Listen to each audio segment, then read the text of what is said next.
Hello friends, I'm Mukesh Goyal. I hope कि आप सारे बहुत अच्छे हैं। चलो मैं अब कुछ क्वेश्चंस की बात कर रहा हूँ फ्रेंड्स। ये क्वेश्चन क्या कहता है इसकी बात सुन लो और इसको अच्छे से आंसर कर दो। ये क्वेश्चन है, which of the following sampling method in research are non probability based. ठीक है, मैंने कई बार ये डिस्कस किया है फ्रेंड्स आपसे।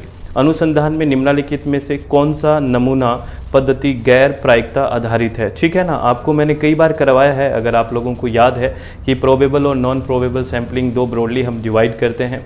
फिर प्रोबेबल को डिवाइड किया हुआ है, फिर नॉन प्रोबेबल, यानी कि प्रोबेबल में कौन कौन से मेथड हैं उसके बारे में हमने बात करी है। फिर हमने बात करी है नॉन प्रोबेबल में कौन कौन से मेथड हैं, इसके बारे में भी हमने बात करी है। जैसे प्रोबेबल के बारे में हमने बात किया कि यहाँ पे 100% जो है सैंपल सिलेक्शन का चांस रहता है। Every sample have the equal chance of selection, ये बात करते हैं।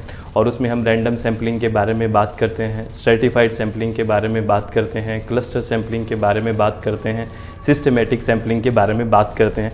और नॉन प्रोबेबल के बारे में हम जजमेंटल सैम्पलिंग बात करते हैं, पर्पजीव सैम्पलिंग के बारे में बात करते हैं। ठीक है ना, डायमेंशनल सैम्पलिंग के बारे में बात करते हैं, स्नोबॉल सैम्पलिंग के बारे में बात करते हैं। इनको डिटेल से हम पढ़ते भी हैं। कोटा सैम्पलिंग के बारे में बात करते हैं। और यहाँ से क्वेश्चन आता है और इसमें आपसे पूछा है नॉन प्रोबेबिलिटी बेस्ड कौन कौन सा होगा।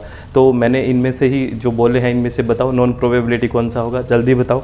एक तो डायमेंशनल जो होता है वो सैम्पलिंग क्या होता है, नॉन प्रोबेबल होता है, जिसको आयामी नमूनाकरण विधि बोलते हैं। डायमेंशनल एक जो कोटा सैम्पलिंग है उसका ही एक्सटेंडेड रूप है फ्रेंड्स। ठीक है ना। और जो जजमेंटल सैम्पलिंग है वो भी क्या है, नॉन प्रोबेबल सैम्पलिंग है, क्योंकि यहाँ पे हर सैंपल इक्वल 100% चांस नहीं रहता है, या फिर इसका मतलब every sample don't have the equal chance of selection. Her sample का इक्वल चांस नहीं रहता है सिलेक्शन का। ठीक है ना, तो जजमेंटल हो गया। और स्नोबॉल सैंपलिंग, ठीक है ना, स्नोबॉल को हम नेटवर्किंग सैंपलिंग भी कहते हैं। तो ये सारे के सारे जो मैंने बी, डी और ई की बात करी है ये नॉन प्रोबेबल सैंपलिंग है, और ए और सी है वो प्रोबेबल सैंपलिंग है। ठीक है, तो ये आपको ध्यान रखना है कि कौन सी प्रोबेबल है और कौन सी नॉन प्रोबेबल है। थोड़ा सा यहाँ पे थोड़ा सा क्वेश्चन ऐसे भी पूछ लेते हैं कि क्वालिटेटिव और क्वांटिटेटिव में सामान्यतः किस तरह की सैंपलिंग करते हैं। तो मैं आपसे एक क्वेश्चन दे रहा हूँ जो कमेंट बॉक्स में हमें डिस्कस करना चाहिए, वो ये बात करनी चाहिए। मैं आपसे क्वेश्चन ये कह रहा हूँ कि जो भी हम क्वांटिटेटिव अगर रिसर्च करते हैं तो सामान्यतः किस तरह की हम सैम्पलिंग करेंगे, प्रोबेबल या नॉन प्रोबेबल। तो सब लोग आपस में बात करें, एक मुद्दे तक पहुँचे और यहाँ क्वेश्चन को सोल्व करने की कोशिश करें, बड़ा अच्छा रहेगा। ठीक है, तो ये क्वेश्चन अपना क्या हो गया, बी, डी और E is the right answer. तो B, D, E is the right answer, ये थर्ड हो गया, इसका राइट आंसर हो गया। ठीक है, समझ में आ गया। चलो वेरी गुड, बहुत शानदार, अति उत्तम। अब नेक्स्ट क्वेश्चन क्या है, ये भी बड़ा अच्छा क्वेश्चन है। ये कह रहा है कि if a shopkeeper gives 3 successive discount of 20% each, then what is the effective discount percentage. यदि कोई दुकानदार प्रत्येक 20% की लगातार 3 छूट देता है तो प्रभावी छूट प्रतिशत क्या है। तो बहुत सारे स्टूडेंट क्या करेंगे, 20-20-20 को जोड़ देंगे। जैसे आप कई शोरूम वगैरह पे गए होंगे तो ऐसे लिखा रहता है ना 60% प्लस 40% डिस्काउंट है। तो इसका मतलब ये नहीं है कि 100% डिस्काउंट है और आपको फ्री मिल जाएगा, ऐसा नहीं होता है। ठीक है ना, तो ये कहता है पहले 100 पे क्या हो गया, 60 हो गया। ठीक है, यानी कि अगर मैं 100 का एग्जाम्पल लूँ, 100 रुपये की कोई चीज़ है तो ये कितने की पड़ेगी, देखना आपको 60% मिल गया, यानी कि ये 40 रुपये की चीज़ होगी। ठीक है, इस 40 पे 40% की छूट होगी, यानी कि कितने रुपए की, 16 रुपये की इसके ऊपर छूट हो जाएगी। ठीक है ना, तो 16 रुपये इसमें माइनस करोगे तो ये 24 रुपये की चीज़ पड़ेगी आपको। ऐसा नहीं है कि ये 0 की पड़ेगी, क्योंकि इसको 60% प्लस 40% जोड़ दो आप। मैं क्या बोला समझे आपने, 60% यानी कि पहले 100 पे 60 रुपये मिल गए, फिर 40 की पड़ गई वो चीज़। ठीक है, तो उस चीज़ पे अब 40 रुपये पे 40% मिलेगी, है ना। यानी कि 100 रुपये की चीज़ होती तो 40% मिलते, अब 40 रुपये की चीज़ बची है वो तो कितने मिलेंगे, अब उसको 4 चौके 16 रुपये मिलेंगे। ठीक है, बात समझे कि नहीं समझे, ये होता है। और चीज़ कितने की पड़ेगी, वो 24 रुपये की। तो इसी तरह आपको इस क्वेश्चन में पूछा है फ्रेंड्स कि अगर कोई भी दुकानदार 20% लगातार 3 छूट देता है तो वो कितना परसेंट उसको छूट मिला, आपसे एक तरह से ये चीज़ पूछी है, कितना उसको कितनी प्रभावी छूट मिली, ये पूछा है आपसे। चलो इस क्वेश्चन को करते हैं। ठीक है, इसी तरह से इस क्वेश्चन को करना है फ्रेंड्स। ठीक है, बड़ी शांति से चलो बात करते हैं इस क्वेश्चन के बारे में। देखो कोई चीज़ मान लेते हैं 100 रुपये की थी तो इस पर 20% मिला। ठीक है ना, तीन देना है ना। ठीक है, 3 देना है, देखो 3 लगातार छूट देनी है तो ये चीज़ होगी 80 रुपये की। फिर 80 पे 20% जोड़ दो। ठीक है ना, 80 पे 20% जोड़ दो तो कितने रुपए की पड़ गई, यहाँ तो 20 रुपये माइनस हुए। ठीक है, यहाँ कितने रुपए माइनस होंगे, 8 दूनी 16, 16 रुपये माइनस होंगे यहाँ पे, 16 रुपये माइनस होंगे ना। आप समझ में आ रहे हैं ना, क्या 100 रुपये पे 20 रुपये दे रहा है तो 80 रुपये पे कितने देगा, 16 रुपये देगा। तो यहाँ पे 16 माइनस हो गए, तो ये कितने की पड़ेगी चीज़, ये पड़ेगी, देख लो आप, 16 घटा दो, 10 में से 6 गया 4 और यहाँ पे बचा 7, 7 में से 1 गया 6, ये 64 रुपये की पड़ गई। अब 2 छूट दे दी आपने, 20% की पहले छूट दे दी, फिर 20% की दोबारा दे के आपको 64 की पड़ गई।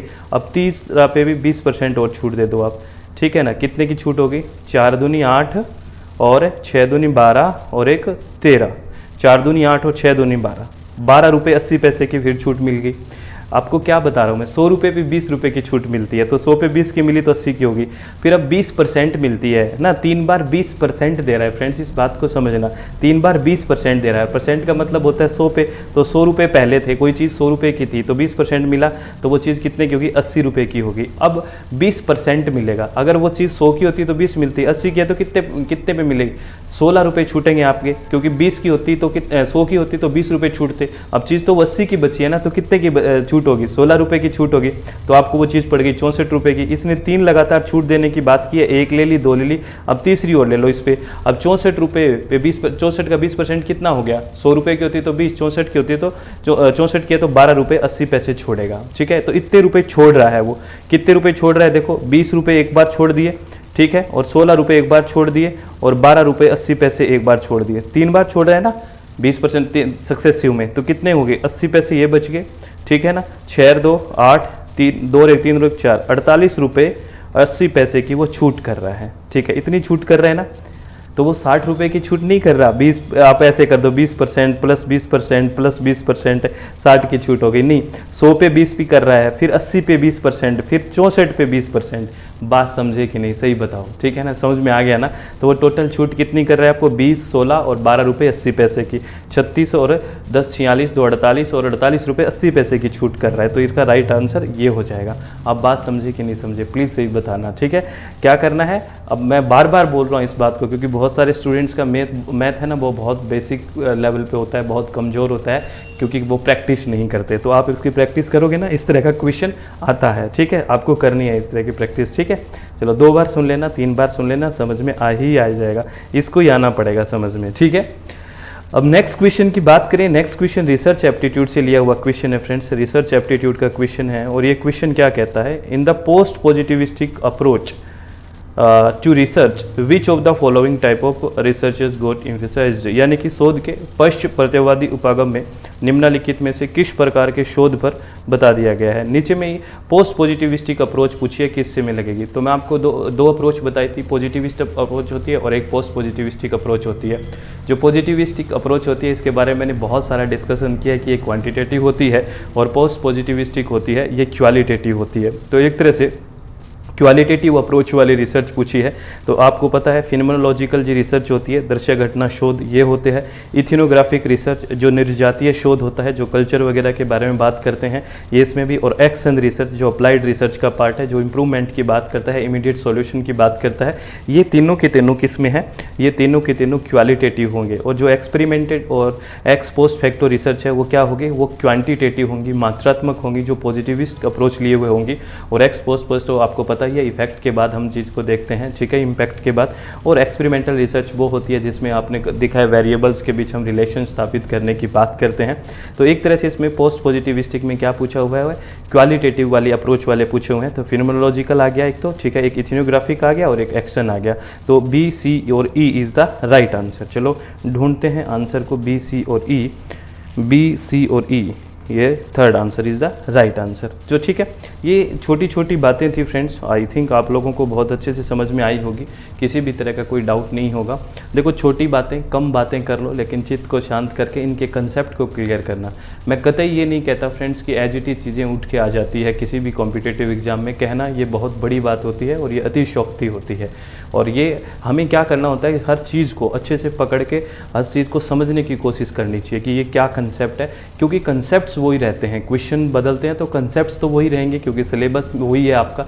तो कंसेप्ट्स पे ध्यान देने की कोशिश करिए, आप बल्क में चीज़ें करने के अच्छी तरह से क्वालिटी वाली चीज़ें करने पे ध्यान दें जब भी आप किसी भी चीज़ की प्रैक्टिस करें। और ये तो अपना लास्ट जो मंत्र है वो तो ध्यान रखें, हमेशा अपने चित्त को शांत रखें। आप लोगों का बहुत बहुत धन्यवाद और इसी तरह से पढ़ते रहें। All the very best. Thank you, thanks a lot friends.